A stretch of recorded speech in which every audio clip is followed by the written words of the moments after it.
Alkisah.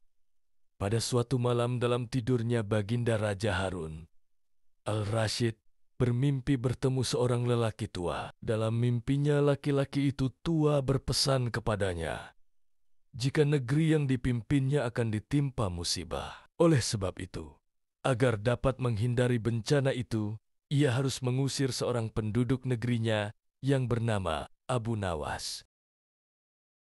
Esoknya setelah ia terbangun, Baginda Raja mulai gelisah hatinya mengingat mimpi yang dialami semalam. Ia kemudian memerintahkan kepada pesuruhnya untuk menghadirkan Abu Nawas ke istana.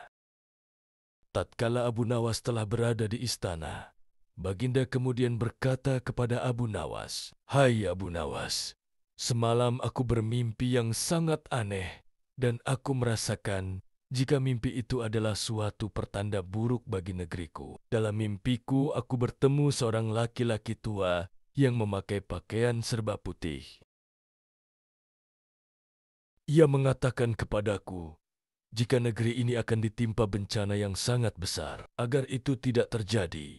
Ia berpesan agar aku mengusir seorang rakyatku dari negeri ini yang bernama Abu Nawas. Dan ia juga mengatakan, jika Abu Nawas itu ingin kembali, maka hendaklah dia tidak berpijak di atas bumi atau mengendarai tunggangan apapun.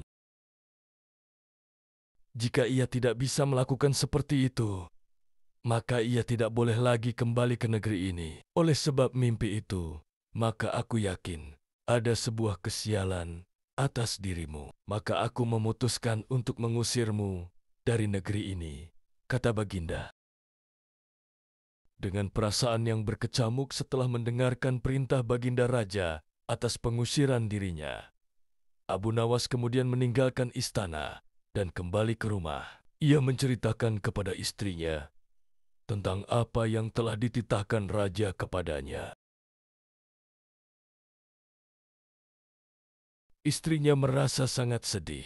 Abu Nawas kemudian pergi meninggalkan keluarganya dengan bekal yang dibawa seadanya. Ketika dalam perjalanan ia terus memohon kepada Tuhan agar diberi petunjuk. Ia pun terus memutar otaknya agar dapat keluar dari masalah itu. Abu Nawas terus berjalan tanpa tujuan yang pasti hingga ia berada di sebuah negeri. Selama beberapa hari di sana, ia terus berpikir bagaimana cara ia kembali ke negeri Baghdad tanpa melanggar apa yang telah dipesankan raja kepadanya, yaitu tidak boleh menginjak bumi dan tidak pula mengendarai tunggangan apapun. Bukan Abu Nawas namanya.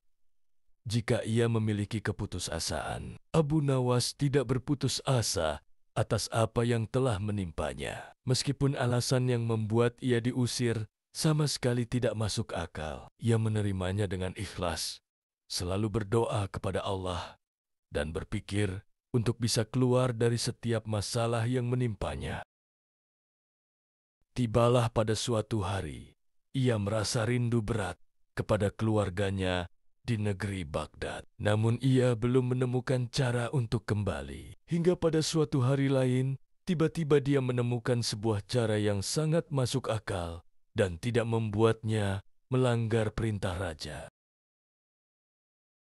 Setelah ia menemukan cara tersebut, Abu Nawas segera mempersiapkan segala sesuatu dan bersiap-siap untuk kembali ke kampung halamannya. Kabar kembalinya Abu Nawas mulai tersebar dalam negeri, hingga ke telinga Baginda. Rakyat menyambut gembira kepulangan Abu Nawas karena kecintaan akan dirinya. Baginda Raja juga ikut senang, tapi dalam suasana yang berbeda. Jika rakyat senang karena mereka menyukai Abu Nawas, Baginda Raja senang karena kali ini ia dapat leluasa memberi hukuman kepada Abu Nawas.